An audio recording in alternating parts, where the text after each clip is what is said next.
Hi all, welcome to Steadicom MLT Academy. Kerala PSC Lab Technician DME എക്സാമിന് prepare ചെയ്യുന്നവർക്കുള്ള ഒരു video ആണ്.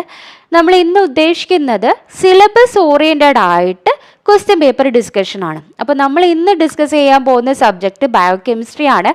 ബയോകെമിസ്ട്രിയിൽ Kerala PSC ചോദിച്ചിട്ടുള്ള question നമ്മൾ detail ആയിട്ട് ഒന്ന് ഡിസ്കസ് ചെയ്ത് പോവാണ്. ഓക്കെ, നമുക്ക് എന്തായാലും ക്വസ്റ്റ്യനിലേക്ക് കടക്കാം. First question, the technique of PCR include option A denaturation, option B annealing, option C amplification, option D all of the above. The correct answer is all of the above എന്നുള്ളതാണ്. എന്താണ് ഈ PCR technique എന്ന് പറഞ്ഞാൽ? PCR എന്ന് പറഞ്ഞാൽ polymerised chain reaction അല്ലേ. നമ്മൾ എന്തിനാണ് ഈ PCR ടെക്നിക്ക് യൂസ് ചെയ്യാറുള്ളത്? PCR ടെക്നിക്ക് നമ്മളൊരു DNA ഫ്രാഗ്മെൻസിനെ അല്ലെങ്കിൽ ഒരു ജീനിനെ ആംപ്ലിഫൈ ചെയ്യാൻ വേണ്ടിയിട്ടാണ് നമ്മൾ എന്ത് ചെയ്യുന്നത്? ഈ PCR ടെക്നിക്ക് യൂസ് ചെയ്യാറുള്ളത്. ഇപ്പം നമുക്ക് ഏതെങ്കിലും ഒരു സാമ്പിൾസിൽ നമുക്ക് കുറച്ച് എമൗണ്ടേ ആ ഒരു DNA ഫ്രാഗ്മെൻറ്റ്സ് ഉള്ളെങ്കിൽ അതിന് നമുക്ക് കൂടുതലാക്കി എടുക്കണം, ഒന്ന് ആംപ്ലിഫൈ ചെയ്ത് കൂടുതലാക്കി എടുക്കാൻ നമുക്ക് എന്ത് യൂസ് ചെയ്യാം?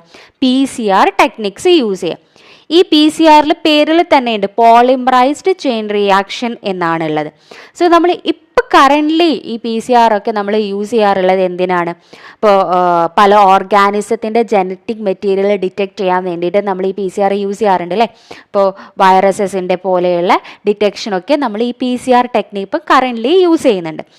അതേപോലെ സ്ഥിരമായിട്ട് ചോദിക്കുന്ന ഒരു ക്വസ്റ്റ്യൻ ആണ്, നമ്മൾ PCR യൂസ് ചെയ്യുന്ന ഒരു എൻസൈം ഏതാന്നുള്ളത് ചോദിക്കാറുണ്ട്. ടാഗ് DNA പോളിമറൈസ് ആണ് നമ്മൾ എന്ത് ചെയ്യുന്നത്? ഈ ഒരു PCR ടെക്നിക്കിന് യൂസ് ചെയ്യുന്ന എൻസൈം എന്ന് പറയുന്നത്. പിന്നെ ചിലപ്പം എക്സാമിന് ചോദിക്കാം ഈ PCR ടെക്നിക്ക് കണ്ടുപിടിച്ച സയൻറ്റിസ്റ്റ് ആരാന്നുള്ളത്. സോ കാരി മുള്ളിസ് ആണ് എന്ത് ചെയ്യുന്നത്? ഈ PCR ടെക്നിക്ക് കണ്ടുപിടിച്ചിരിക്കുന്നത്. അപ്പോൾ PCR റിലേറ്റഡ് ആയിട്ട് നമ്മൾ പറഞ്ഞു പോളിമറൈസ്ഡ് ചെയിൻ റിയാക്ഷൻ എന്നാണ് PCRൻ്റെ ഫുൾ ഫോം. നമ്മളിത് ഒരു ജീൻ അല്ലെങ്കിൽ ജനറ്റിക് മെറ്റീരിയലിനെ ആംപ്ലിഫൈ ചെയ്യാനാണ് യൂസ് ചെയ്യാറുള്ളത്. ഇപ്പം നമുക്ക് അധിക സ്റ്റേറ്റ്മെൻറ്റ് ടൈപ്പ് ക്വസ്റ്റ്യൻസ് ആണ് വരാറുള്ളത് അല്ലേ. അപ്പം എല്ലാ പോയിന്റും നമുക്ക് ഇമ്പോർട്ടൻ്റ് ആയിട്ടുള്ളതാണ്. ഇപ്പോൾ PCRനെ കുറിച്ച് താഴെയുള്ള ഓപ്ഷൻസിൽ ഏതാണ് കറക്റ്റ് ആയിട്ടുള്ള സ്റ്റേറ്റ്മെൻറ്റ്, ഏതാണ് ഇൻകറക്റ്റ് ആയിട്ടുള്ള സ്റ്റേറ്റ്മെൻറ്റ് എന്ന് പറഞ്ഞ രീതിയിൽ ക്വസ്റ്റ്യൻസ് വരും. അപ്പോൾ നമ്മൾ എന്ത് ചെയ്യുക? എല്ലാ പോയിന്റ്സും പഠിച്ചു പോകണം. സോ നമുക്കൊരു സ്പെസിഫിക് ഓർഗാനിസിൻ്റെ ജനറ്റിക് മെറ്റീരിയൽ ഡിറ്റക്ട് ചെയ്യാനൊക്കെ എന്ത് ചെയ്യാൻ പറ്റും? PCR യൂസ് ചെയ്യാൻ പറ്റും. അതിൽ യൂസ് ചെയ്യുന്ന ഒരു എൻസൈമാണ് ഈ ടാഗ് DNA പോളിമറൈസ് എന്ന് പറയുന്നത്.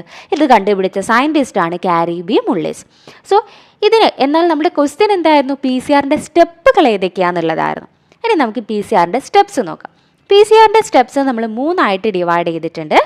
അതായത് first step denaturation, second step annealing, third step extension എന്ന് പറഞ്ഞു. PCR എന്ന് പറഞ്ഞാൽ കൂടുതൽ ജനറ്റിക് മെറ്റീരിയൽസിന് അതേ കോപ്പീസ് ഉണ്ടാക്കുകയാണ് ചെയ്യുന്നത് അല്ലേ.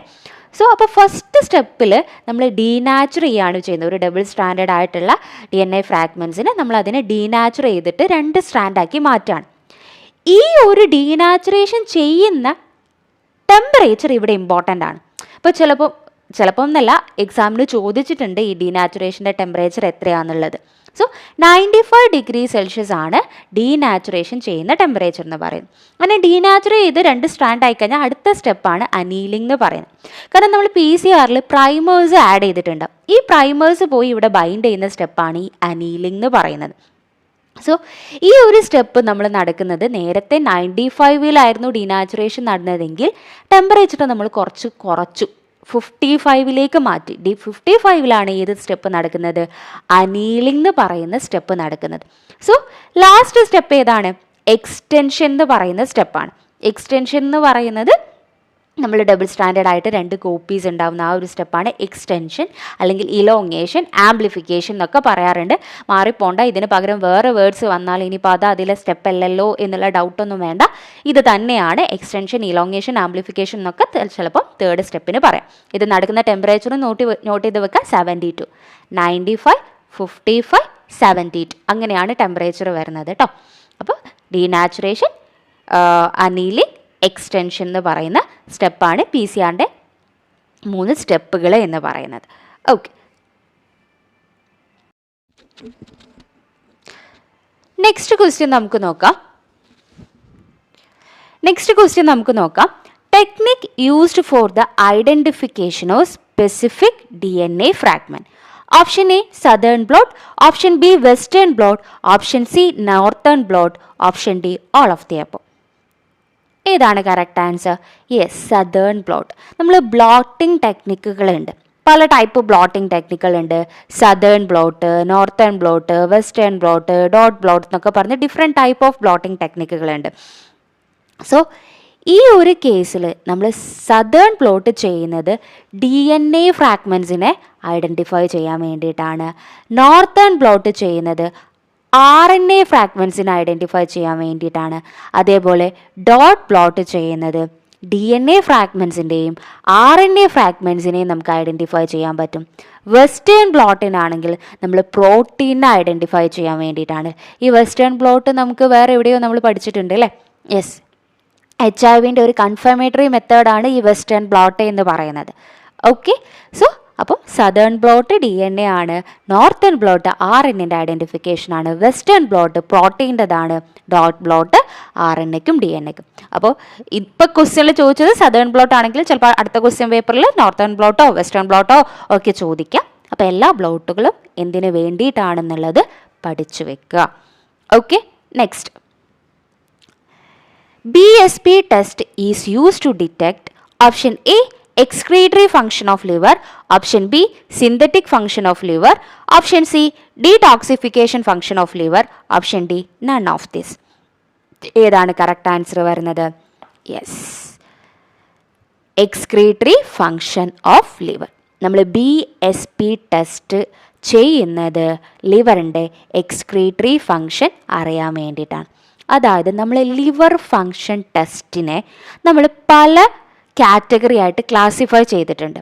ഈ ലിവറിൻ്റെ സിന്തറ്റിക് ഫങ്ഷൻ നോക്കാൻ വേണ്ടിയിട്ട് ചെയ്യുന്ന ടെസ്റ്റുകൾ, ആ ലിവറിൻ്റെ എക്സ്ക്രീറ്ററി ഫങ്ഷൻ നോക്കാൻ വേണ്ടി ചെയ്യുന്ന ടെസ്റ്റുകൾ, അതുപോലെ എൻസൈമാറ്റിക് ആയിട്ടുള്ള ഫങ്ഷൻ നോക്കാൻ വേണ്ടി ചെയ്യുന്നകൾ, ഇങ്ങനെ. അതായത് ലിവറിന് പല ഫങ്ഷൻസും ഉണ്ട്. ചിലതിനത് സിന്തസൈസ് ചെയ്യുന്നുണ്ട്, ചിലതിനത് എക്സ്ക്രീറ്റ് ചെയ്യുന്നുണ്ട്. അങ്ങനെ പല ഫങ്ഷൻസും ലിവറിനുണ്ട്. അപ്പോൾ അതിൻ്റെ ഓരോ ഫങ്ഷൻ നോക്കാൻ വേണ്ടിയിട്ടും പല ടൈപ്പ് ടെസ്റ്റുകൾ നമ്മൾ യൂസ് ചെയ്യുന്നുണ്ട്. അതിനെ മൊത്തത്തിലൊന്ന് ക്ലാസിഫൈ ചെയ്യുകയും ചെയ്തിട്ടുണ്ട്. അപ്പോൾ ഈ ഒരു ക്ലാസിഫിക്കേഷൻ പലപ്പോഴും ചോദിച്ചിട്ടുണ്ട്. ഇപ്പോൾ ഹിപ്യൂരിക് ആസിഡ് ടെസ്റ്റ് ലിവറിൻ്റെ ഏത് ടൈപ്പ് ഓഫ് ലിവർ ഫങ്ഷൻ ടെസ്റ്റാണ് എന്നൊക്കെ ചോദിക്കാറുണ്ട്. അപ്പോൾ ഇതെന്തായാലും നമ്മൾ പഠിച്ചു വെക്കേണ്ടതുണ്ട്. അപ്പോൾ ഫസ്റ്റ് നമുക്ക് നോക്കാം. ഫസ്റ്റ് ക്ലാസിഫിക്കേഷനിൽ വരുന്നത് test based on excretory function. ഏതൊക്കെയാണ്? Measurement of bile pigment, bile salt, bromosulphthalein test. നമ്മളിപ്പോൾ പറഞ്ഞ BSP ടെസ്റ്റ് ഇല്ലേ, അതാണ് ഈ ബ്രോമോസൾഫോസ്താലിൻ ടെസ്റ്റ് എന്ന് പറയുന്നത്. ഓക്കെ, ഇത് നമ്മൾ ചെയ്യുന്ന എന്തിനാണ്? ബൈൽ പിഗ്മെൻറ്റ്സും ബൈൽ സാൾട്ടും ബ്രോമോസൾഫോസ്താലിൻ ടെസ്റ്റും. അതെന്താന്ന് പറഞ്ഞാൽ ലിവർ ആണല്ലോ നമ്മളുടെ ബിലിറുബിനെ അതുപോലെ ബൈൽ സാൾട്ടിനെയൊക്കെ എക്സ്ക്രീറ്റ് ചെയ്യുന്നത് ലിവറാണ്. അപ്പം അത് നോക്കിക്കഴിഞ്ഞാൽ, അല്ലെങ്കിൽ ബിലിറുബിൻ്റെ ലെവലിൽ ബ്ലഡിലും യൂറിനിലും എത്രയാണ്, ബൈൽ സാൾട്ട് എങ്ങനെയാണെന്നൊക്കെ നോക്കിക്കഴിഞ്ഞാൽ നമുക്ക് കൃത്യമായിട്ട് മനസ്സിലാവും ലിവർ ആ ഒരു പണി എടുക്കുന്നുണ്ടോ എന്നുള്ളത്. ആ പണി എടുക്കുന്നില്ലെങ്കിൽ എന്തായിരിക്കും? ലിവർ മര്യാദയ്ക്ക് ബിലിറുബിനെ എക്സ്ക്രീറ്റ് ചെയ്യുന്നില്ലെങ്കിൽ ബ്ലഡിൽ ബിലിറുബിൻ്റെ ലെവൽ കൂടില്ലേ? അപ്പോൾ ആ ഒരു എക്സ്ക്രീറ്ററി ഫങ്ഷൻ നോക്കാൻ വേണ്ടിയിട്ടാണ് ബിലിറുബിനും ബൈൽ സാൾട്ടും ഈ ബ്രോമോസൾഫോസ്താലിൻ ടെസ്റ്റും ചെയ്യുന്നത്. ഈ ബ്രോമോസൾഫോസ്താലിൻ നമ്മൾ ഓൾറെഡി നമ്മുടെ ബോഡിയിലേക്ക് ഇഞ്ചെക്റ്റ് ചെയ്യാണ്, ഇൻട്രാവീനസ്ലി കൊടുക്കുകയാണ് ചെയ്യുന്നത്. ഇത് നമ്മളുടെ ലിവറിന് എക്സ്ക്രീറ്റ് ചെയ്യാൻ പറ്റുന്ന ഒരു കെമിക്കലാണ് ഈ ബ്രോമോസൾഫോസ്താലിൻ. നമ്മുടെ ബോഡിക്ക് അത്ര ടോക്സിക് ഒന്നും അല്ലാത്തൊരു കെമിക്കലാണ്. അപ്പോൾ നമ്മൾ ഇൻട്രാവീനസ്ലി ഇത് കൊടുത്തിട്ട് കുറച്ച് കഴിഞ്ഞിട്ട് ബ്ലഡിൽ അത് ചെക്ക് ചെയ്യുന്ന സമയത്ത് അത് നോർമൽ ലെവലിലാണോ ഉള്ളത്, അതായത് ലിവർ അത് എക്സ്ക്രീറ്റ് ചെയ്യുന്നുണ്ടെങ്കിൽ അത് നോർമൽ ലെവലായിരിക്കും. അത് എക്സ്ക്രീറ്റ് ചെയ്യുന്നില്ലെങ്കിൽ ബ്ലഡിൽ അതിൻ്റെ ലെവൽ കൂടും. അപ്പോൾ ലിവർ ആ എക്സ്ക്രീറ്ററി ഫങ്ഷൻ ചെയ്യുന്നില്ല എന്ന് നമുക്ക് മനസ്സിലാവും അല്ലേ? സോ BSP ടെസ്റ്റ് ഈ ബ്രോമോസൾഫോസ്താലിൻ ടെസ്റ്റാണ്. അതെങ്ങനെയാണ് ചെയ്യാമെന്ന് ഞാൻ പറഞ്ഞു. അത് എക്സ്ക്രീറ്ററി ഫങ്ഷൻ നോക്കാൻ വേണ്ടിയിട്ടാണ്. വേറെ ഏതൊക്കെ എക്സ്ക്രീറ്ററി ഫങ്ഷൻ നോക്കാൻ വേണ്ടി ചെയ്യാൻ പറ്റും? ബൈൽ പിഗ്മെൻറ്റ് ചെയ്യാൻ പറ്റും, ബൈൽ സാൾട്ടും ചെയ്യാൻ പറ്റും. ഓർത്താൽ മതി, ലിവർ എക്സ്ക്രീറ്റ് ചെയ്യുന്ന സാധനങ്ങൾ എന്തൊക്കെയാണ്? അതാണ് എക്സ്ക്രീറ്ററി ഫങ്ഷൻ ടെസ്റ്റിൽ വരുന്നത്. രണ്ടാമത്തത് ബേസ്ഡ് ഓൺ എൻസൈംസിൻ്റെ ലിവർ സ്പെസിഫിക് ആയിട്ടുള്ള കുറച്ച് എൻസൈംസ് ഉണ്ട്. ലിവർ പ്രൊഡ്യൂസ് ചെയ്യുന്ന കുറച്ച് എൻസൈംസ് ഉണ്ട്. മെയിൻലി ലിവർ ഇമ്പോർട്ടൻ്റ് ആയിട്ടുള്ള എൻസൈമാണ് ALT എന്ന് പറയുന്നത്. ALT അതേപോലെ AST, പിന്നെ ALP, GGT, 5' ന്യൂക്ലിയോടൈഡേസ്. ഓർത്തു വെക്കുക, ALP, AST, ഫസ്റ്റ് ഏറ്റവും ഇമ്പോർട്ടൻ്റ് ആയിട്ടുള്ളത് ALT ആണ് കേട്ടോ. ALTയും ASTയും ALPയും GGTയും 5' ന്യൂക്ലിയോടൈഡസും ലാസ്റ്റ് എൻസൈംസ് LDHും വരുന്നുണ്ട്. സോ ഇത്രയും എൻസൈംസ് ഒക്കെ ലിവറിൻ്റെ എൻസൈം കാറ്റഗറിയിൽ വരുന്ന ടെസ്റ്റുകളാണ്. എൻസൈം എന്ന് പറയുമ്പോൾ തന്നെ നമുക്കറിയാം ഇവരെല്ലാം എൻസൈംസ് ആണ്. ഏറ്റവും ഇമ്പോർട്ടൻ്റ് ആയിട്ട് ലിവർ സ്പെസിഫിക് ആണെന്ന് ചോദിച്ചാൽ ഇതൊക്കെ ലിവർ സ്പെസിഫിക് ആണെങ്കിലും ALT ആണ് കുറച്ചും കൂടി ഇമ്പോർട്ടൻ്റ് ആയിട്ട് വരുന്നത് കേട്ടോ. ഇനി തേർഡ്, അതിൻ്റെ സിന്തറ്റിക് ഫങ്ഷൻസ്, അതായത് ലിവർ പല സാധനങ്ങളെയും സിന്തസൈസ് ചെയ്യുന്നുണ്ട്. അതിൽ ഇമ്പോർട്ടൻ്റ് ആയിട്ട് വരുന്നതാണ് സെറം പ്രോട്ടീൻസ്. പ്രോട്ടീൻ സിന്തസിസിൽ ലിവറിന് മേജർ റോൾ ഉണ്ട്. അപ്പോൾ ലിവറിൻ്റെ ആ ഫംഗ്ഷനെ എഫക്റ്റ് ചെയ്യുന്ന സമയത്ത് നമ്മൾ പ്രോട്ടീൻ്റെ ലെവൽ കുറയും. ലിവർ ഡിസീസിലൊക്കെ ബ്ലഡിൽ പ്രോട്ടീൻ്റെ അളവ് കുറയുന്നുണ്ട്. സോ ആൽബുമിൻ, പ്രോട്ടീൻസ് അറിയാം, നമ്മൾ മെയിൻലി ആൽബുമിനും ഗ്ലോബുലിനാണ് ചെക്ക് ചെയ്യുന്നത്. സോ ആൽബുമിൻ്റെ ലെവൽ, ഗ്ലോബുലിൻ്റെ ലെവലൊക്കെ കുറയും. അതേപോലെ തന്നെ പ്രോത്രോംബിൻ ടൈം. അപ്പോൾ സിന്തറ്റിക് ഫംഗ്ഷൻ ഒന്ന്, ലിവർ പ്രോട്ടീനെ സിന്തസൈസ് ചെയ്യുന്നുണ്ട്, പ്ലസ് ലിവർ പല കൊയാഗുലേഷൻ ഫാക്ടറും പ്രൊഡ്യൂസ് ചെയ്യുന്നുണ്ട്. ഈ കൊയാഗുലേഷൻ ഫാക്ടറിൻ്റെ ഡെഫിഷ്യൻസി ഒക്കെ നോക്കാൻ വേണ്ടിയിട്ടാണ് നമ്മൾ എന്ത് ചെയ്യാറുള്ളത്, ഈ പ്രോത്രോംബിൻ ടൈം PT എന്ന് പറയുന്ന ടെസ്റ്റ് ചെയ്യാറുണ്ട് അല്ലേ. ഓക്കെ, അപ്പം ഈ ലിവർ പ്രൊഡ്യൂസ് ചെയ്യുന്ന കൊയാഗുലേഷൻ ഫാക്ടറിന് പ്രൊഡ്യൂസ് ചെയ്യുന്നില്ലേന്ന് നമുക്ക് ഏത് ടെസ്റ്റ് ചെയ്താൽ മനസ്സിലാവും? ഈ PT പ്രോത്രോംബിൻ ടൈം ടെസ്റ്റ് ചെയ്താൽ മനസ്സിലാവും. അപ്പോൾ സിന്തറ്റിക് ഫംഗ്ഷൻ നോക്കാൻ വേണ്ടിയിട്ട് നമ്മൾ ഏതൊക്കെ ടെസ്റ്റ് ചെയ്യും? പ്രോട്ടീനും ചെയ്യും, പ്രോത്രോംബിൻ ടൈമും ചെയ്യും. പിന്നെ മെറ്റബോളിക് കപ്പാസിറ്റി നോക്കാൻ വേണ്ടിയിട്ട് നമ്മൾ ചെയ്യുന്ന 2 ടെസ്റ്റാണ് ഗാലക്ടോസ് ടോളറൻസ് ടെസ്റ്റും അതേപോലെ തന്നെ ആൻറ്റിപൈറിൻ ക്ലിയറൻസ് ടെസ്റ്റും. ഗാലക്ടോസ് ടോളറൻസ് ടെസ്റ്റും ആൻറ്റിപൈറിൻ ക്ലിയറൻസ് ടെസ്റ്റും നമ്മൾ എന്തിന് ചെയ്യുന്ന ടെസ്റ്റാണ്? അതിൻ്റെ മെറ്റബോളിക് കപ്പാസിറ്റി എത്രയാണെന്ന് അറിയാൻ വേണ്ടിയിട്ടാണ്. മെറ്റബോളിസിൽ ഇമ്പോർട്ടൻ്റ് റോള് വരുന്ന ഒരു ഓർഗൻ തന്നെയാണല്ലേ ലിവർ എന്ന് പറയുന്നത്, മെറ്റബോളിസത്തിന്. സോ ഗാലക്ടോസ് ഇൻടോളറൻസും ആൻറ്റിപൈറിൻ ടെസ്റ്റും അതിൻ്റെ മെറ്റബോളിക് കപ്പാസിറ്റി എങ്ങനെയാണെന്ന് നോക്കാൻ ചെയ്യുന്ന ടെസ്റ്റാണ്. Last, detoxification. നമ്മളുടെ ലിവറിന് മറ്റൊരു ഫംഗ്ഷനാണ് നമ്മളുടെ ബോഡിയിലുള്ള ടോക്സിൻസിനെയൊക്കെ ഡീടോക്സിഫൈ ചെയ്യും എന്നുള്ളത്.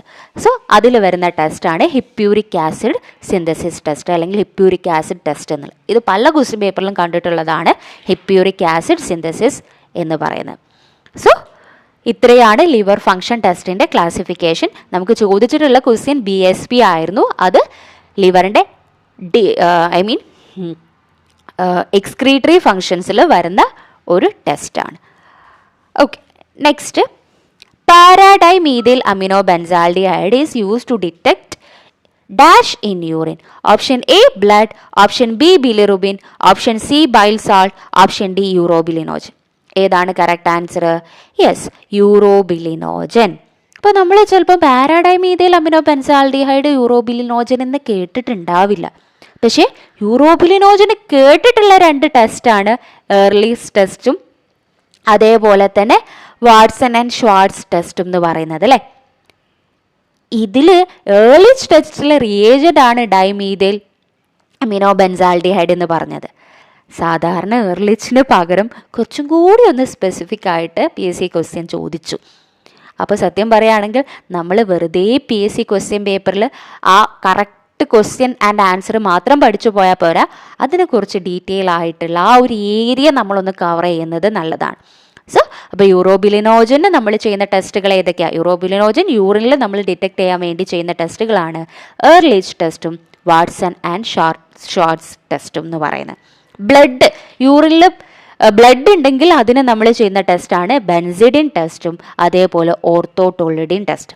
ബെൻസിഡിൻ ടെസ്റ്റും ഓർത്തോട്ടോളിഡിൻ ടെസ്റ്റും യൂറിനിൽ ബ്ലഡ് ഡിറ്റക്ട് ചെയ്യാൻ വേണ്ടി ചെയ്യുന്ന ടെസ്റ്റാണ്. പിന്നെ ബിലിറുബിൻ ഇൻ യൂറിനിൽ ബിലിറുബിന് വേണ്ടി നമ്മൾ ചെയ്യുന്ന ടെസ്റ്റാണ് ഫൗച്ചേഴ്സ് ടെസ്റ്റും ജീമെലിൻ ടെസ്റ്റും ഫോം ടെസ്റ്റും ല്യൂഗോൾസ് അയഡിൻ ടെസ്റ്റും. മെയിൻലി നമ്മൾ കേട്ടിട്ടുണ്ടാവും ഈ ഫൗച്ചേഴ്സും ജീമെലിൻ ടെസ്റ്റും ഒക്കെ ആയിരിക്കും. ബാക്കിയുള്ള ടെസ്റ്റും കൂടി ഒന്ന് പഠിച്ചു വെക്കുക. ഫോം ടെസ്റ്റും ല്യൂഗോൾസ് അയഡിൻ ടെസ്റ്റും നമ്മൾ യൂറിനിൽ ബിലിറുബിൻ ഡിറ്റക്ട് ചെയ്യാൻ വേണ്ടി ചെയ്യുന്ന ടെസ്റ്റുകളാണ്. Next bile salt. ബൈൽ സാൾട്ടിന് നമ്മൾ ചെയ്യുന്ന ടെസ്റ്റാണ് ഹെയ്സ് ടെസ്റ്റ് എന്ന് പറയുന്നത്. ഈ സൾഫർ പൗഡറൊക്കെ സ്പ്രിങ്കിൾ ചെയ്ത് ചെയ്യുന്ന ഒരു ടെസ്റ്റ് ആയിരുന്നു ഹെയ്സ് ടെസ്റ്റ് എന്ന് പറയുന്നത്. അത് നമ്മൾ യൂറിനിൽ ബൈൽ സാൾട്ട് ഡിറ്റക്ട് ചെയ്യാൻ വേണ്ടി ചെയ്യുന്ന ഒരു ടെസ്റ്റാണ് ഹെയ്സ് ടെസ്റ്റ് എന്ന് പറയുന്നത്. ലാസ്റ്റ് കീറ്റോൺ ബോഡി, യൂറിനിലെ കീറ്റോൺ ബോഡി ഡിറ്റക്ട് ചെയ്യാൻ വേണ്ടിയിട്ടാണ് നമ്മൾ റോത്തറാസ് ടെസ്റ്റ് അതുപോലെ ജെർഹാസ് ടെസ്റ്റ് ഒക്കെ ചെയ്തിരുന്നത്. കീറ്റോൺ ബോഡീസിന്റെ ഡിറ്റക്ഷന് വേണ്ടിയിട്ടാണ് റോത്തറാസും ജെർഹാസ് ടെസ്റ്റ് ഒക്കെ ചെയ്യുന്നത്. ഓക്കെ, സോ ഇതാണ് ഈ ഏരിയ. അപ്പോൾ ഈ ഒരു ക്വസ്റ്റ്യൻ എന്ന് പറയുന്നത് യൂറോബിലിനോജന്റെ ക്വസ്റ്റ്യൻ ആയിരുന്നു. അപ്പോൾ ബാക്കിയുള്ള ഏരിയയും കൂടി നമ്മൾ ഡിസ്കസ് ചെയ്തു. ഇനി next question. In acute pancreatitis, which enzyme is found to be increased?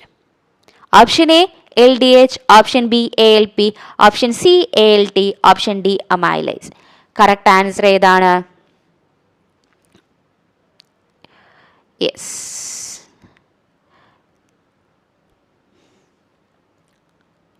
ഇവിടെ amylase ആണ് കേട്ടോ കറക്റ്റ് ആൻസർ ആയിട്ട് വരുന്നത്. പാൻക്രിയാറ്റിക് എൻസൈം അക്യൂട്ട് പാൻക്രിയാറ്റൈസിൽ ഇൻക്രീസ് ചെയ്യുന്ന എൻസൈം എന്ന് പറയുന്നത് അമൈലേസ് എൻസൈം ആണ്. അതായത് നമുക്ക് പാൻക്രിയാറ്റ് സ്പെസിഫിക് ആയിട്ടുള്ള 2 എൻസൈംസ് ആണ് ലിപ്പേസും അമൈലേസും. ഓക്കെ, ഇനി നമുക്ക് ഈ അക്യൂട്ട് പാൻക്രിയാറ്റൈറ്റിസിന്റെ കേസിൽ മാത്രമല്ല ഈ എൻസൈം ഓരോ കണ്ടീഷൻസിലും ഏതൊക്കെ എൻസൈം ആണ് കൂടുന്നത് എന്നൊന്ന് മൊത്തത്തിലൊന്ന് ഓടിച്ചു നോക്കി പോവാം. അപ്പോൾ ഫസ്റ്റ് നമ്മൾ നോക്കുന്നത് ഹെപ്പാറ്റിക് ഡിസീസ്, നമ്മൾ ലിവർ ഡിസീസിൽ ഏതൊക്കെ എൻസൈംസ് ആണ് കൂടുന്നത്. അതിൽ first one ALT, alanine amino transferase. ഈ ALT കൂടുന്നത് നമ്മളുടെ പാരൻകൈമൽ ലിവർ ഡിസീസസിലാണ്. ലിവർ ഡിസീസ്, ലിവറിന്റെ സെൽസ് ആണ് പാരൻകൈമൽ സെൽസ് പഠിക്കുന്നുണ്ട് അല്ലേ. അപ്പോൾ ലിവർ ഡിസീസസിൽ ഈ ALT ഇൻക്രീസ് ചെയ്യുന്നുണ്ട്. ഏറ്റവും ഇമ്പോർട്ടൻറ്റ് സ്പെസിഫിക് ആയിട്ടുള്ള എൻസൈമാണ് ലിവറിന്റെ കേസിൽ ALT എന്ന് പറയുന്നത്. അതേപോലെ AST, നേരത്തെ പറഞ്ഞതുപോലെ തന്നെ പാരൻകൈമൽ ലിവർ ഡിസീസിൽ ASTയും കൂടുന്നുണ്ട്. പിന്നുള്ളത് ALP ആണ്. ALP എന്ന് പറഞ്ഞാൽ മെയിൻലി ഒബ്സ്ട്രക്റ്റീവ് ലിവർ ഡിസീസിന്റെ കേസിൽ, ഈ ഒബ്സ്ട്രക്റ്റീവ് ജോണ്ടിസിന്റെ കേസിലൊക്കെ ആയിരിക്കും നമ്മൾ ALP കൂടുതലായിട്ട് കൂടുന്നത്. മറ്റ് ലിവറിന്റെ സെല്ലിനുള്ളിൽ എന്തെങ്കിലും പ്രശ്നം ഉണ്ടായി കഴിഞ്ഞാലാണെങ്കിൽ ലിവർ സെൽസിൽ ഉണ്ടാവുന്ന പ്രോബ്ലമാണ് ALTയും ASTയും കൂടുന്നത്. എന്നാൽ ലിവറിലുള്ള ഒബ്സ്ട്രക്ഷൻസ് കാരണം, ഇപ്പോൾ ബൈൽ ഡക്റ്റിലും അങ്ങനെയുള്ള ഒബ്സ്ട്രക്ഷൻസ് കാരണം നമുക്ക് എന്തെങ്കിലും ലിവർ ഡിസീസ് വരികയാണെങ്കിൽ അവിടെ കൂടുന്ന എൻസൈം ALP ആണ്. അതേപോലെ തന്നെ GGT ഒബ്സ്ട്രക്റ്റീവ്സിലും കൂടും. അതുപോലെ ആൽക്കഹോളിക് ലിവർ ആൽക്കഹോളിസത്തിലും ഈ GGT കൂടുന്നുണ്ട്. ഒന്നും കൂടി പറയാം, നമ്മുടെ ലിവർ സെൽസ് ഡാമേജ് കാരണം ഉണ്ടാവുമ്പോൾ നമുക്ക് ALTയും ASTയും കൂടും. ഒബ്സ്ട്രക്ഷൻസ് ഉണ്ടാവുമ്പോൾ ഏതൊക്കെ കൂടും? ALPയും GGTയും കൂടും. അതുപോലെ തന്നെ ആൽക്കഹോളിസത്തിലും GGT കൂടുന്നുണ്ട്. ക്ലിയർ ആണെന്ന് വിചാരിക്കുന്നു. നെക്സ്റ്റ് നോക്കാം. So next myocardial infarction. Myocardial infarction mainly increase ചെയ്യുന്ന എൻസൈം എന്ന് പറയുന്നത് ക്രിയാറ്റിൻ കൈനേസ് ആണ്. ക്രിയാറ്റിൻ കൈനേസിന്റെ ഏതാണ്? നമുക്ക് CKMM, CKMB, CKBB എന്നൊക്കെ പറഞ്ഞ് ഡിഫറെൻറ്റ് ഫ്രാക്ഷൻസ് വരുന്നുണ്ട് അല്ലേ. അതിൽ കൂടുന്നത്, അതായത് മയോകാർഡിയൽ ഇൻഫാക്ഷനിൽ കൂടുന്നത് CKMB ആണ് കേട്ടോ.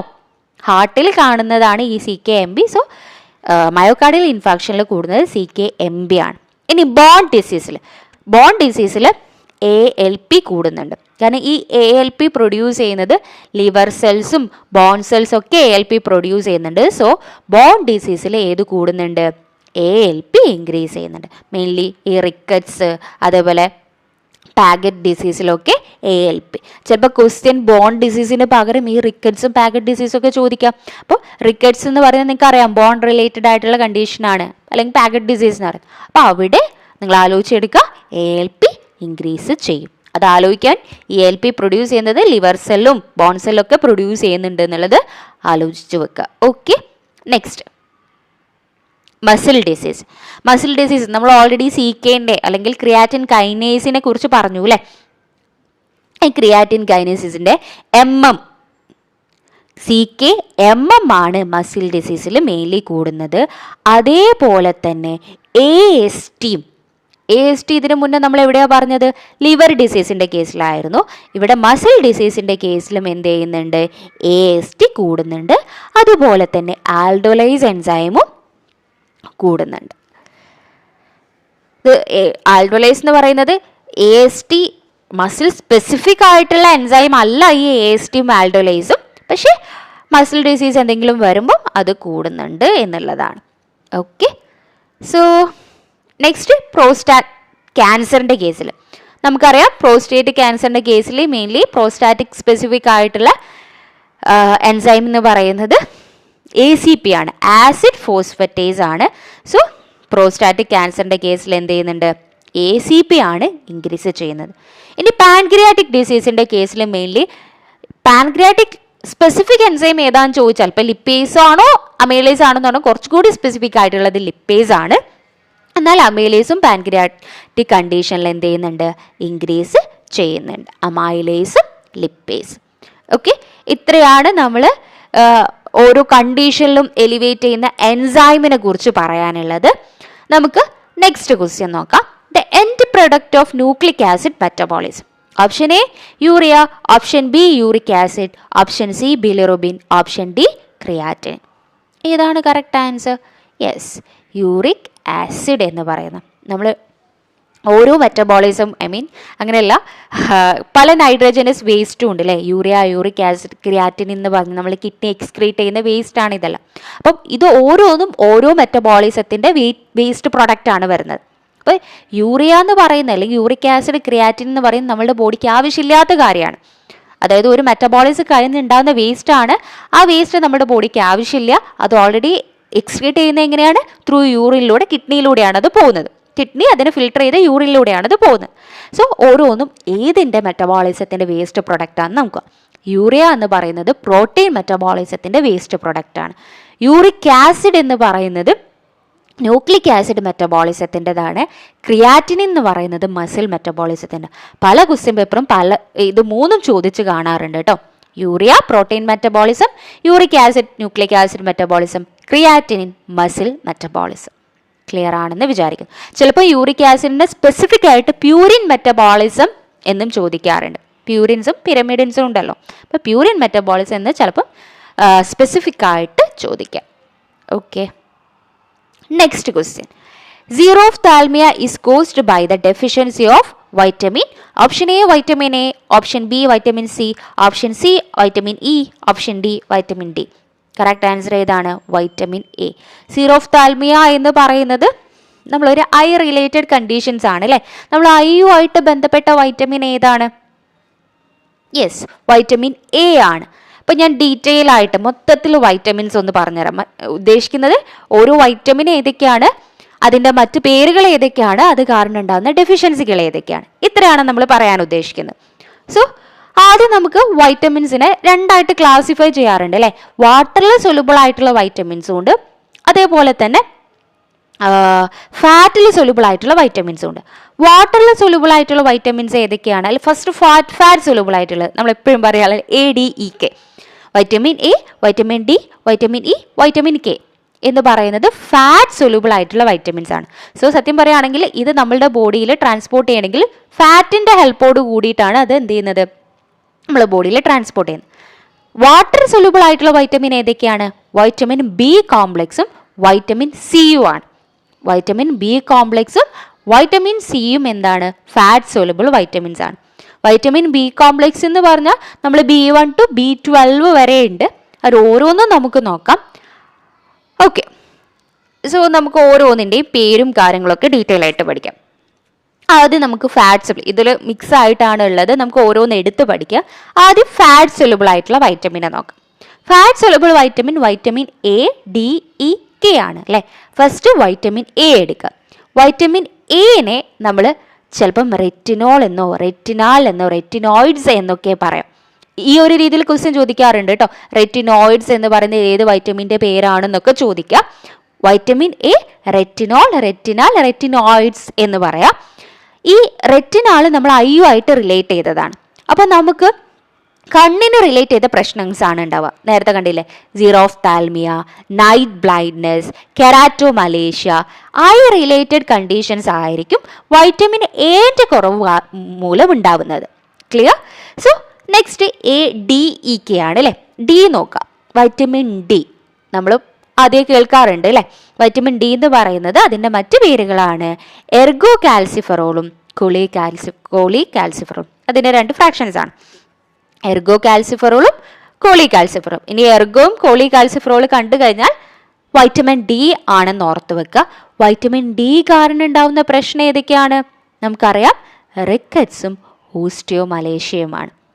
ഓസ്റ്റിയോമലേഷ്യ ആൻഡ് റിക്കറ്റ്സ് എന്ന് പറയുന്ന കണ്ടീഷൻ വൈറ്റമിൻ ഡി കാരണം കുട്ടികൾക്കാണെങ്കിൽ റിക്കറ്റ്സും, വലിയവർക്ക് അഡൽട്ടിൻ്റെ കേസിൽ ഓസ്റ്റിയോമലേഷ്യയുമാണ് ഉള്ളത്. വൈറ്റമിൻ ഡിൻ്റെ കുറവ് മൂലം ഉണ്ടാവുന്ന അസുഖങ്ങളാണ്. Next vitamin E. വൈറ്റമിൻ ഇനെ നമ്മൾ ടോക്കോഫെറോൾ എന്നാണ് പറയാറുള്ളത്. ടോക്കോഫെറോൾ, മറ്റേത് എർഗോസ്റ്റിറോൾ ആയിരുന്നു, ഇത് എർഗോ കാൽസിഫറോൾ ആയിരുന്നു, ഇത് ടോക്കോഫെറോൾ ആണ്. ടോക്കോഫെറോൾ എന്ന് പറയുമ്പം മെയിൻലി അതിൻ്റെ ഡെഫിഷ്യൻസി അത്ര റെയർ കണ്ടീഷനാണ്. നമുക്ക് സ്റ്റെറിലിറ്റി ഒക്കെ ഉണ്ട് വൈറ്റമിൻ ഇ കാരണം, സ്റ്റെറിലിറ്റി ഒക്കെയാണ്. എന്നാലും കോമൺ ആയിട്ട് കാണുന്ന, ഇപ്പോൾ ഒരു ഓസ്റ്റിയോമലേഷ്യ പോലെയൊന്നും അങ്ങനെ കാണുന്ന ഒരു കണ്ടീഷൻ അല്ല എന്ത് ഈ വൈറ്റമിൻ ഇൻ്റെ ഡെഫിഷ്യൻസി എന്ന് പറയുന്നത്. നെക്സ്റ്റ് വൈറ്റമിൻ കെ ആണ്. കെ എന്ന് പറയുമ്പോൾ ഫില്ലോക്യുനോൺ എന്നാണ് വൈറ്റമിൻ കെൻ്റെ അനദർ നെയിം എന്ന് പറയുന്നത്. ഈ വൈറ്റമിൻ കെ നിങ്ങൾക്കറിയാം, മെയിൻലി നമ്മൾ ക്ലോട്ടിംഗ് ആണ് അതിൻ്റെ ഫങ്ഷൻ വരുന്നത്, കൊയാഗുലേഷനിൽ പാർട്ടിസിപ്പേറ്റ് ചെയ്യാണ്. അപ്പോൾ വൈറ്റമിൻ കെൻ്റെ ഡെഫിഷ്യൻസി മൂലം എന്തുണ്ടാവും? ഈ കൊയാഗുലേഷൻ സംബന്ധമായ ഡിസീസ് ഉണ്ടാവും. അപ്പോൾ ഹീമോഫീലിയ, ബ്ലഡ് ക്ലോട്ട് ആവാത്ത കണ്ടീഷൻ, ബ്ലീഡിംഗ് ഡിസോർഡേഴ്സും റിലേറ്റഡ് ആയിരിക്കും വൈറ്റമിൻ കെൻ്റെ ഡെഫിഷ്യൻസി മൂലം ഉണ്ടാവുന്നത്. Okay, so next vitamin D നമ്മൾ മെയിൻലി കാൽഷ്യം അബ്സോർപ്ഷൻ ഒക്കെയാണ് ഹെൽപ്പ് ചെയ്യുന്നത്. അപ്പോൾ ബോഡിയിലുള്ള കാൽഷ്യത്തിൻ്റെ ലെവൽ കുറയാണ് ചെയ്യുന്നത് കേട്ടോ വൈറ്റമിൻ ഡിൻ്റെ കേസിൽ. അത് പറയാൻ വിട്ടുപോയി, അതുകൊണ്ട് പറഞ്ഞു. അപ്പോൾ ADEK പറഞ്ഞു. ഐസ് ആണ് മെയിൻലി വരുന്നത്, അപ്പോൾ ഐ റിലേറ്റഡ് കണ്ടീഷൻസ് ആയിരിക്കും. വൈറ്റമിൻ ഡി എന്ന് പറയുമ്പോൾ നമുക്ക് റിക്കറ്റ്സും അതേപോലെ ഓസ്റ്റിയോമലേഷ്യ ഒക്കെ ആയിരിക്കും. വൈറ്റമിൻ ഇ മെയിൻലി സ്റ്റെറിലിറ്റി ഒക്കെയാണ്, അത് കോമൺ ആയിട്ട് ഉണ്ടാകുന്ന ഒരു കണ്ടീഷൻ അല്ല. കെ എന്ന് പറയുന്നത് കൊയാഗുലേഷനിലാണ് പാർട്ടിസിപ്പേറ്റ് ചെയ്യുന്നത്, സോ ഹീമോഫീലിയ, ബ്ലീഡിംഗ് ഡിസോർഡേഴ്സ് ഒക്കെയാണ് ഉണ്ടാകുന്നത്. ഇത്രയാണ് ഫാറ്റ് സൊലുബിൾ വൈറ്റമിൻസും അതിൻ്റെ വേറെ പേരും അതിൻ്റെ ഡെഫിഷ്യൻസിയും. നെക്സ്റ്റ് വാട്ടർ സൊലുബിൾ ആയിട്ടുള്ള വൈറ്റമിൻസ് നോക്കാം. വൈറ്റമിൻ B1 to B12 ആണ് വരുന്നത് അല്ലേ. ബി കോംപ്ലെക്സ് എന്ന് കോമൺലി നമുക്ക് പറയാം. അതിൽ B1നെ നമ്മൾ തൈമിൻ എന്നാണ് പറയുന്നത്. B1 thiamine, B2 riboflavin, B3 niacin, B5 pantothenic acid, B6 pyridoxine, B7 biotin, B9 folic acid, B12 cobalamin. അങ്ങനെയാണ് അതിൻ്റെ വേറെ പേരുകൾ. നമുക്ക് ഡീറ്റെയിൽ ആയിട്ട് ഓരോന്ന് നോക്കാം. B1 കാരണം ഉണ്ടാവുന്ന, B1നെ നമ്മൾ തൈമീൻ എന്നാണ് പറയുന്നത്. അത് കാരണം ഉണ്ടാവുന്ന കണ്ടീഷനാണ് ഈ ബെറി വെർണിക്കി കോസാക്കോഫ് സിൻഡ്രോം. ഇതെല്ലാം B1ൻ്റെ ഡെഫിഷ്യൻസി കാരണം ഉണ്ടാവുന്ന ഡിസീസാണ്. B1 തൈമീൻ, അത് കാരണം ഉണ്ടാവുന്ന ഡിസീസ് ഏതൊക്കെയാണ്? ബെറിയും വെർണിക്കി കോസാക്കോഫ് സിൻഡ്രോം. രണ്ടാമത്തേത് B2 റിബോഫ്ലേവിൻ എന്നാണ് മറ്റൊരു പേര് വരുന്നത്. അതിൻ്റെ കെമിക്കൽ നെയിം റിബോഫ്ലേവിൻ എന്നാണ്. ആർബോഫ്ലേവിനോസിസ് എന്ന് പറയുന്ന കണ്ടീഷനാണ് അതിൻ്റെ ഡെഫിഷ്യൻസി കാരണം ഉണ്ടാവുന്ന കണ്ടീഷൻ. പേര് റിലേറ്റഡ് ആണ് അല്ലേ. റിബോഫ്ലേവിനോസിസ് എന്ന് പറയുന്ന കണ്ടീഷനാണ് ഉണ്ടാവുന്നത്. ഫ്ലേവിനോസിസ്. നെക്സ്റ്റ് B3 എന്ന് പറയുന്നത് നിയാസിൻ ആണ്. നിയാസിൻ്റെ ഡെഫിഷ്യൻസി കാരണം ഉണ്ടാവുന്ന കണ്ടീഷനാണ് പെല്ലഗ്ര എന്ന് പറയുന്നത്. നിയാസിൻ്റെ ഡെഫിഷ്യൻസി കാരണം ഉണ്ടാവുന്ന കണ്ടീഷനാണ് പെല്ലഗ്ര. നെക്സ്റ്റ് B5 എന്ന് പറയുന്നത് പാൻഡോതെനിക് ആസിഡ് ആണ്. അത് ഡെഫിഷ്യൻസി കാരണം ഉണ്ടാവുന്ന കണ്ടീഷനാണ് പരാസ്തേഷ്യ എന്ന് പറയുന്നത്. ഓക്കെ, ഇനി B6 പിരിഡോക്സിൻ ആണ്. പിരിഡോക്സിൻ്റെ ഡെഫിഷ്യൻസി കാരണം ഉണ്ടാവുന്ന കണ്ടീഷനാണ് മെയിൻലി അനീമിയ എന്ന് പറയുന്നത്. അതേപോലെ പെരിഫറൽ ന്യൂറോപ്പതി, പിരിഡോക്സിൻ്റെ ഡെഫിഷ്യൻസി കാരണം നമുക്ക് അനീമിയ ഉണ്ടാവും. B7 ബയോട്ടിൻ ആണ്. ബയോട്ടിൻ്റെ ഡെഫിഷ്യൻസി കാരണം ഡെർമറ്റൈറ്റിസും എൻഡറൈറ്റിസും ഒക്കെ ഉണ്ടാവാറുണ്ട്. അതുപോലെ B9 എന്ന് പറയുന്നത് ഫോളിക് ആസിഡ് ആണ്. ഫോളിക് ആസിഡിൻ്റെ ഡെഫിഷ്യൻസി കാരണം നമുക്ക് പ്രഗ്നൻസി റിലേറ്റഡ് ആയിട്ട് ബേർത്ത് ഡിഫക്ട്സ് ഉണ്ടാവാം. അതുപോലെ ന്യൂറൽ ട്യൂബ് ഡിഫക്ട്സ് ഒക്കെ ഈ വൈറ്റമിൻ B9 അല്ലെങ്കിൽ ഫോളിക് ആസിഡിൻ്റെ ഡെഫിഷ്യൻസി കാരണം ഉണ്ടാവാറുണ്ട്. അതുകൊണ്ട് നമ്മൾ ഈ പ്രഗ്നൻസീൻ്റെ ഫസ്റ്റ് മന്തിലൊക്കെ ഈ ഫോളിക് ആസിഡിൻ്റെ ടാബ്ലറ്റ്സ് കൊടുക്കുന്നത് കാണാറില്ല. ഇതേപോലെയുള്ള ഡിഫക്ട്സ് ഒക്കെ പ്രിവെൻറ്റ് ചെയ്യാൻ വേണ്ടിയിട്ടാണ് അങ്ങനെയുള്ള ടാബ്ലറ്റ്സ് കൊടുക്കുന്നത് കേട്ടോ.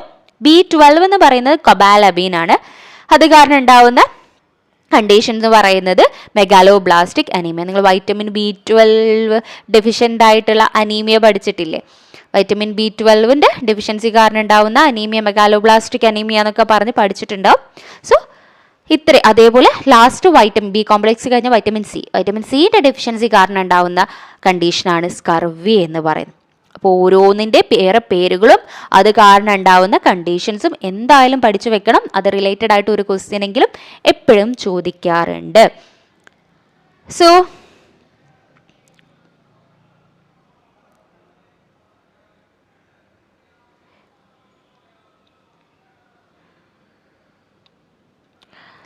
നെക്സ്റ്റ് നമുക്ക് നോക്കാം.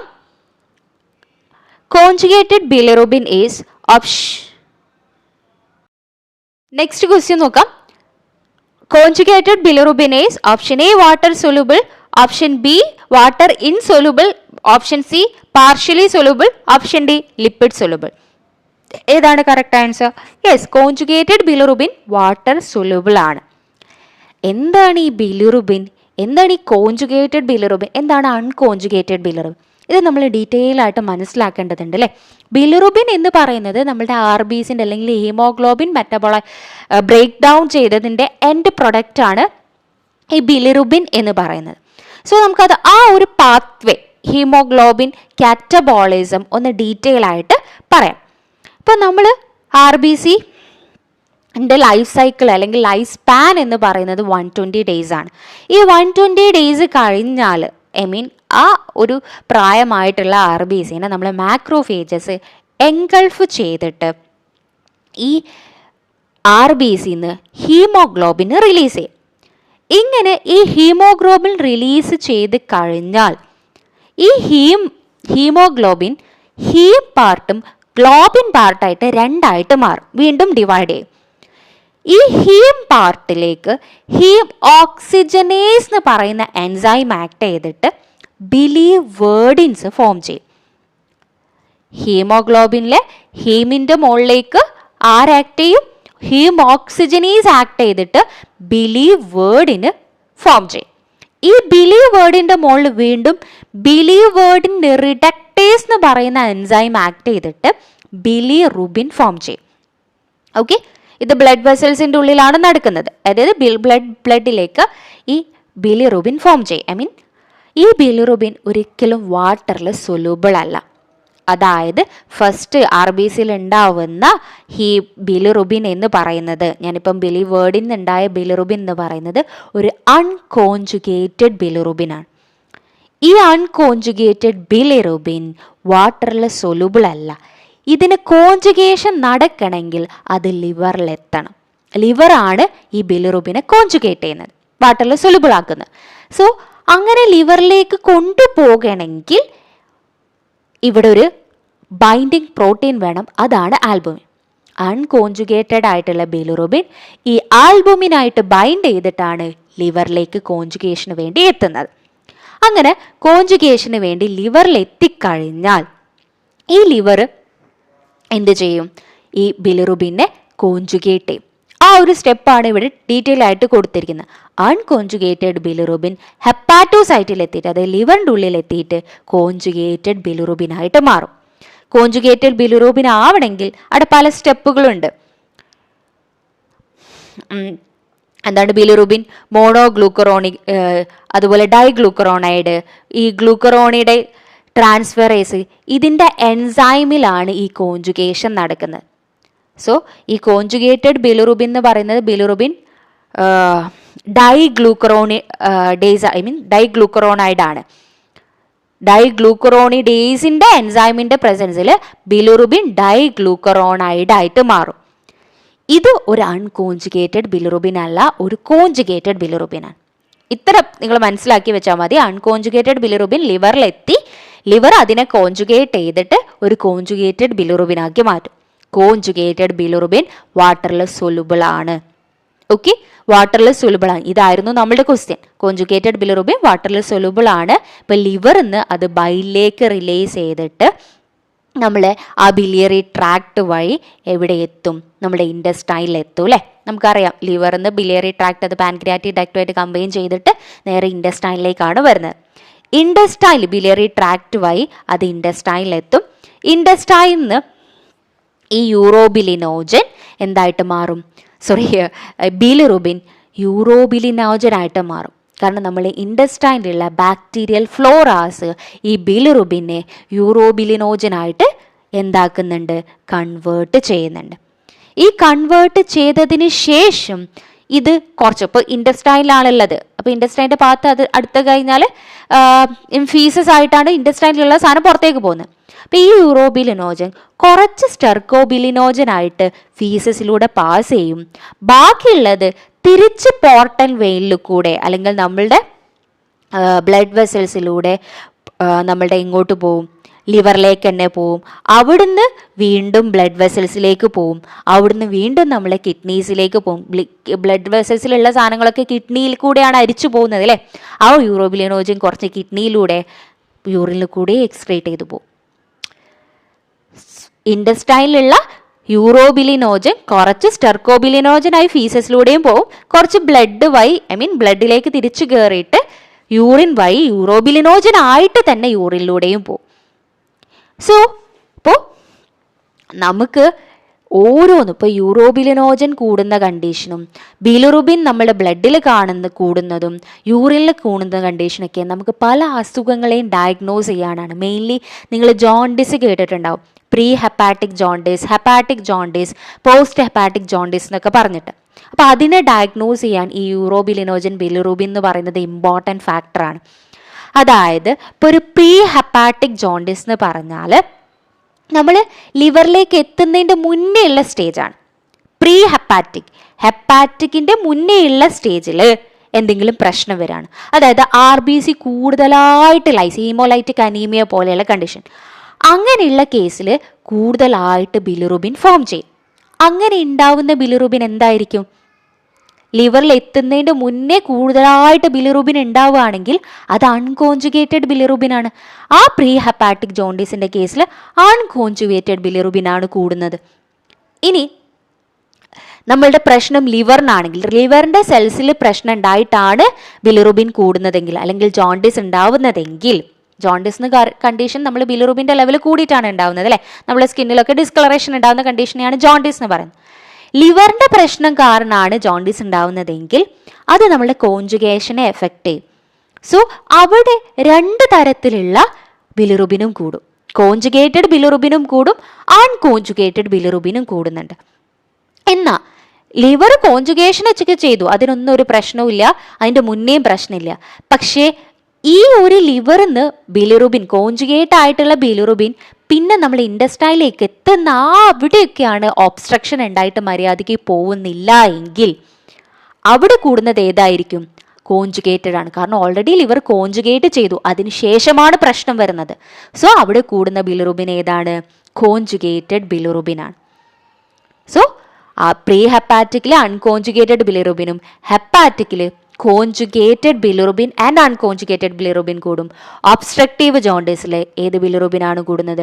കോൺജുഗേറ്റഡ് ബിലിറുബിനാണ് ബ്ലഡിൽ കൂടുന്നത്. ഇത് ബ്ലഡിലുള്ള കേസാണ്.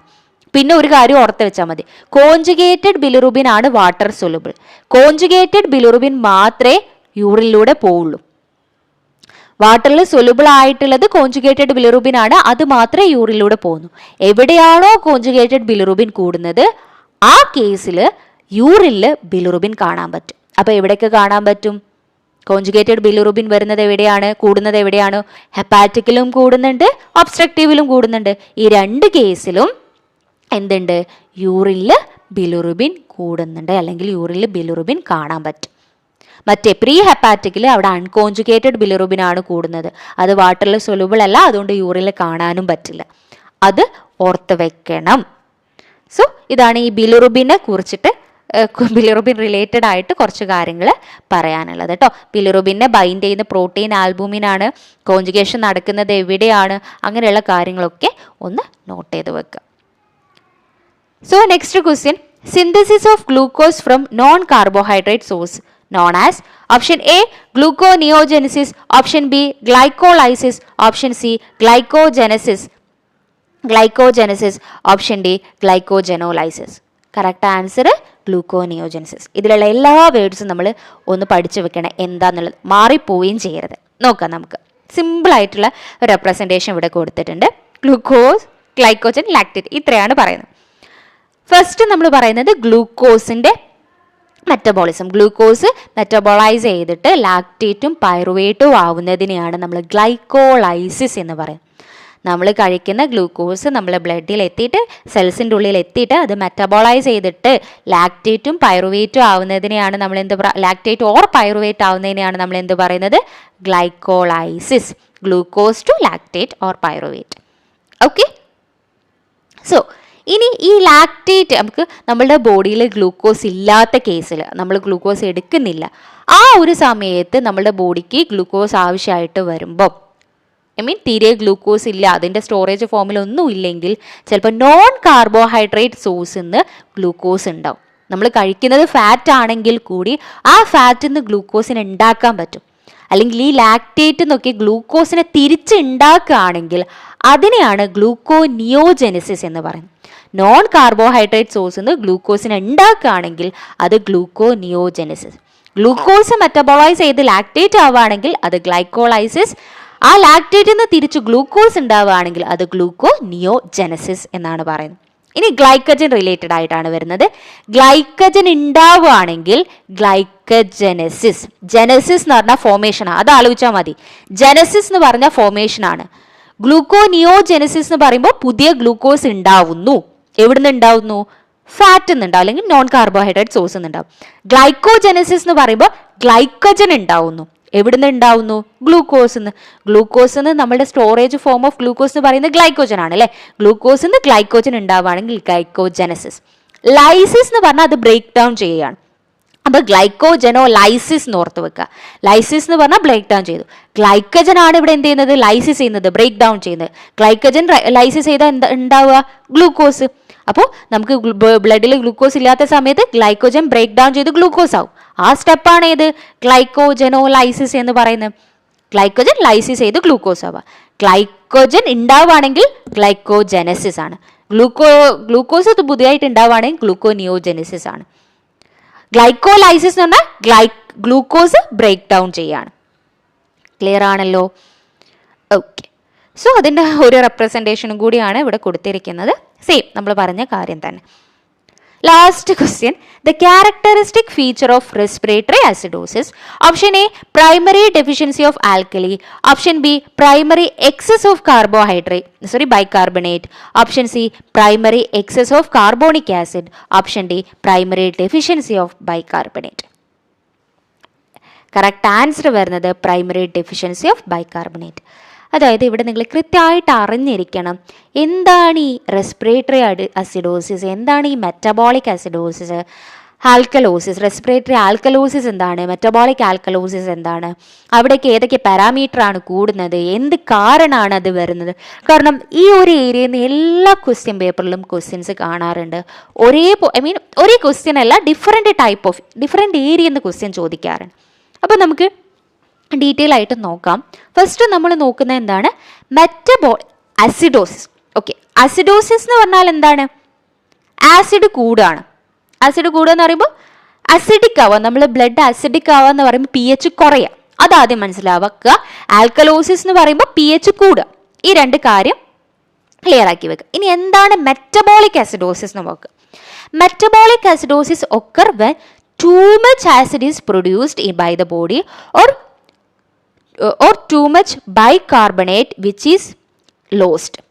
അസിഡോസിൽ ഒന്നെങ്കിൽ മെറ്റബോളിക് അസിഡോസിൽ ആസിഡ് കൂടുതലായിട്ട് ഉണ്ടാവുകയാണ്, അല്ലെങ്കിൽ ബൈകാർബണേറ്റ് എന്ന് പറഞ്ഞാൽ ആൽക്കലി ആണല്ലോ, ആൽക്കലി ആണ്, അത് നഷ്ടപ്പെടുകയാണ്.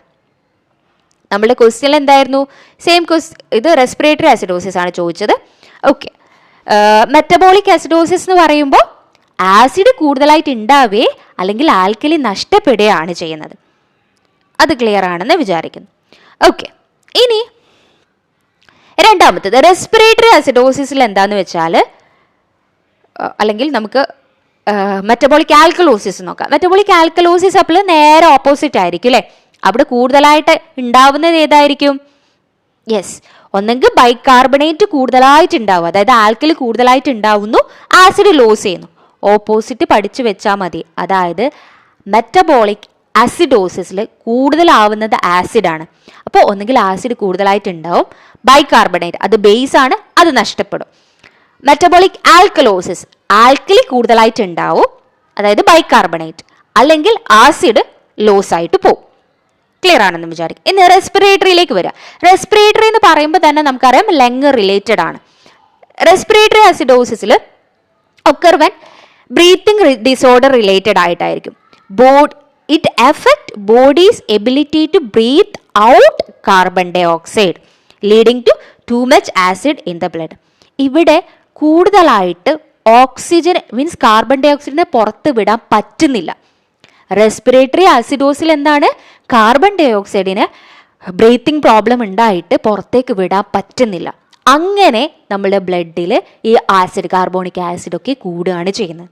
കാർബൺ ഡൈ ഓക്സൈഡ് പുറത്തേക്ക് പോകാൻ പറ്റാണ്ട് ബ്ലഡിൽ ആസിഡ് കൂടുകയാണ്. അങ്ങനെയാണ് റെസ്പിറേറ്ററി ആസിഡോസിസ് വരുന്നത്. ഓക്കെ, എന്നാൽ റെസ്പിറേറ്ററി ആൽക്കലോസിസിലോ too little carbon dioxide is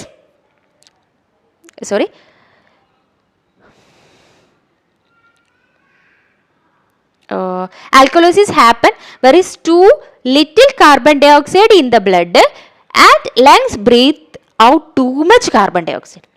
respiratory ആസിഡോസിസിൽ പുറത്തേക്ക് വിടാൻ പറ്റാണ്ട് ബ്ലഡിൽ കാർബൺ ഡൈ ഓക്സൈഡ് കൂടിയിട്ട് ആസിഡ് കൂടുകയായിരുന്നു. ആൽക്കലോസിസിൽ കൂടുതലായിട്ട് കാർബൺ ഡൈ ഓക്സൈഡിനെ നമ്മൾ ശ്വസിച്ച് കളയാണ് ചെയ്യുന്നത്, പുറത്തേക്ക് വിട്ട് കളയാണ്. ബ്ലഡിൽ കുറച്ച് മാത്രമേ കാർബൺ ഡൈ ഓക്സൈഡ് ഉള്ളൂ. അങ്ങനെയാണ് എന്ത് വരുന്നത്, റെസ്പിറേറ്ററി ആൽക്കലോസിസ് വരുന്നത്. മെയിൻലി നമുക്ക് ബ്രീത്തിങ് പ്രോബ്ലംസ്, അതായത് shortness of breath, hyperventilations ഉണ്ടാവുമ്പോൾ, ഹൈപ്പർ വെന്റിലേഷൻ എന്ന് പറഞ്ഞാൽ നമ്മൾ കൂടുതലായിട്ട് പുറത്തേക്ക് വിടുകയാണ്, അപ്പോഴാണ് ആൽക്കലോസിസ്. ഹൈപ്പോ വെന്റിലേഷൻ ഉണ്ടാകുമ്പോഴാണ് ആസിഡോസിസ് വരുന്നത്. അപ്പൊ ഇതിന്റെ സൊല്യൂഷൻ ആയിട്ട് നേരെ ഓപ്പോസിറ്റ് ആയിരിക്കും വരുന്നത്. നമുക്ക് നോക്കാം. സോ അതിൽ ഇതിന്റെ കോമ്പൻസേഷൻ ആണ് പറയുന്നത് കേട്ടോ. ഇത് പി എച്ചിന്റെ കാര്യമാണ് പറയുന്നത്. സെക്കൻഡ് സ്റ്റെപ്പിൽ, തേർഡ് സ്റ്റെപ്പിൽ എന്താണ് അതിനെ കോമ്പൻസേറ്റ് ചെയ്യാൻ ബോഡി ചെയ്യുന്നതെന്നാണ് പറയുന്നത്. മെറ്റബോളിക് ആസിഡോസിസിൽ നമ്മൾ എന്ത് ചെയ്യാണ്, കൂടുതലായിട്ട് breathing faster to exhale more carbon dioxide. Metabolic ആസിഡോസിസിൽ ആസിഡ് കൂടുതലാണ് ബ്ലഡിൽ, സോ നമ്മൾ കാർബൺ ഡൈ ഓക്സൈഡിനെ കൂടുതലായിട്ട് പുറത്തേക്ക് കളയും. ഹൈപ്പർ വെന്റിലേഷൻ ആണ് അതിന്റെ കോമ്പൻസേറ്ററി മെക്കാനിസം എന്ന് പറയുന്നത്. മെറ്റബോളിക് ആൽക്കലോസിസിൽ നമ്മൾ ബ്രീത്തിങ് സ്ലോലി ആണ് കാർബൺ ഡൈ ഓക്സൈഡിനെ എക്സെയിൽ ചെയ്യുന്നത് എന്നുള്ളതാണ് അതിന്റെ കോമ്പൻസേറ്ററി. ഹൈപ്പോ വെന്റിലേഷൻ ആണ് മെറ്റബോളിക് ആൽക്കലോസിസിന്റെ കോമ്പൻസേറ്ററി മെക്കാനിസം എന്ന് പറയുന്നത്. ഇനി respiratory acidosis the kidney retaining more bicarbonate. Acidosis എന്ന് പറയുമ്പോൾ എന്താണ്, ആസിഡോസിസ് എന്ന് പറയുമ്പോൾ യെസ് അത് കൂടുതലായിട്ട് ആസിഡ് ഉണ്ടാവുകയാണ്. അപ്പം നമുക്ക് കൂടുതലായിട്ട് വേണ്ടത് ഇവിടെ ആൽക്കലീനെ റീറ്റെയിൻ ചെയ്യണം, ആസിഡിനെ യൂറിനിലൂടെ കളയും. റെസ്പിറേറ്ററി ആൽക്കലോസിസിന്റെ കോമ്പൻസേറ്ററി മെക്കാനിസം എന്ന് പറയുമ്പോൾ കിഡ്നീസ് ആസിഡിനെ റീറ്റെയിൻ ചെയ്തിട്ട് ആൽക്കലീൻ എന്ത് ചെയ്യും, യൂറിനിലൂടെ കളയും, അതായത് ബൈകാർബണേറ്റിനെ യൂറിനിലൂടെ കളയും. ഓക്കെ ഓക്കെ സോ ഒരു കാര്യം കൂടി ഇവിടെ പറയാനുണ്ട്. നമുക്ക് ഈ ഓരോരോ കണ്ടീഷനിലും നമ്മുടെ പി എച്ചിൻ്റെയും PCO2ൻ്റെയും ബൈകാർബണേറ്റിൻ്റെ വാല്യൂം കൂടി ഇമ്പോർട്ടൻ്റ് ആണ് കേട്ടോ. ഈ മെറ്റബോളിക് ആസിഡോസിസിൻ്റെ കേസിൽ എല്ലാ വാല്യൂം കുറയും, മെറ്റബോളിക് ആൽക്കലോസിസിൻ്റെ കേസിൽ എല്ലാ വാല്യൂം കൂടും. മെറ്റബോളിക് ആസിഡോസിസിൻ്റെ കേസിൽ എല്ലാ വാല്യൂം കുറയും, PHും PCO2ഉം ബൈകാർബണേറ്റും. മെറ്റബോളിക് ആൽക്കലോസിസിൻ്റെ കേസിൽ എല്ലാ വാല്യൂം കൂടും. അതേപോലെ തന്നെ റെസ്പിറേറ്ററി ആസിഡോസിസിൻ്റെ കേസിൽ PHൻ്റെ വാല്യൂ കുറയും, ബൈകാർബണേറ്റും വാല്യൂ എന്ത് ചെയ്യും, കൂടുകയാണ് ചെയ്യുന്നത്.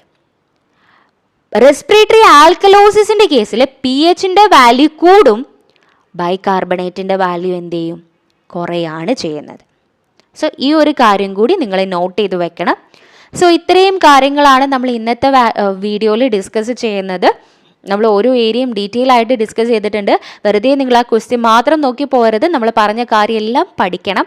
എന്നാൽ മാത്രമേ നമുക്ക് വേറൊരു ക്വസ്റ്റ്യൻസ് അത് റിലേറ്റഡ് ആയിട്ട് ക്വസ്റ്റ്യൻസ് വരുമ്പോൾ ആൻസർ ചെയ്യാൻ പറ്റുള്ളൂ. ഈ ഒരു വീഡിയോ നിങ്ങൾക്ക് യൂസ്ഫുൾ ആയിട്ടുണ്ടെന്ന് വിചാരിക്കുന്നു. So thank you.